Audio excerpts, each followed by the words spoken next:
అంబటి రాంబాబు ఒక విచిత్రమైన video post చేశాడు. దాని థంబ్ ఏంటంటే దేశంలోనే విచిత్రమైన పార్టీ జనసేన అంట. ఇంతకాలం మేము ప్రపంచంలో విచిత్రమైన పార్టీ వైకాపాది ఎందుకుందో మాకు తెలియదు అనుకున్నాం. బట్ అంబటి రాంబాబు చేసిన వ్యాఖ్యల్లో వాళ్ళకే బెడ్స్ కొట్టి ఎదుటి లాజిక్లు ఉంటాయని అతను మర్చిపోయాడు. సో ఈ దృష్టిలో ఒక రాజకీయ పార్టీ పెట్టారంటే సిద్ధాంతాల కోసం ప్రజల కోసం పెడతారు అన్నారు.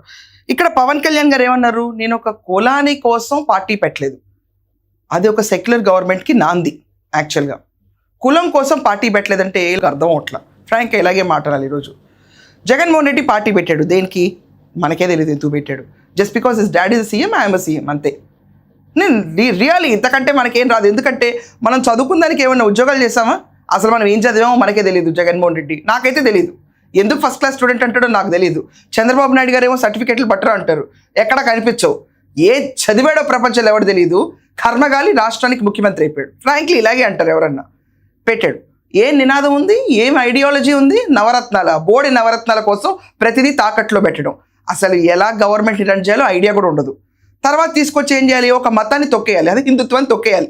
Just because is a Christian. And religious ప్లేసెస్కి సెక్యులరిజం అంటగట్టేంత మేధావి. ఈ మేధావితనంతో వైకాపా అని ఒక పార్టీ పెట్టాడు. ఆ పార్టీ ఫౌండర్ ఇంకొక అతను అంటాడు. దాని తర్వాత అక్కా ఫ్యాను, అమ్మ ఫ్యాను, చెల్లి ఫ్యాను అనుకుంటా మొత్తం రాష్ట్రం అంతా తిరిగి బాబుకు ఒక ఛాన్స్ ఇవ్వండి అంటే రాజశేఖర్ రెడ్డి గారు మొహం చూసిస్తే ఇచ్చే ముందులోపే బాబాయ్ హుష్ పటాక్ ఎవరు చంపారో ఎవరికి తెలియదు.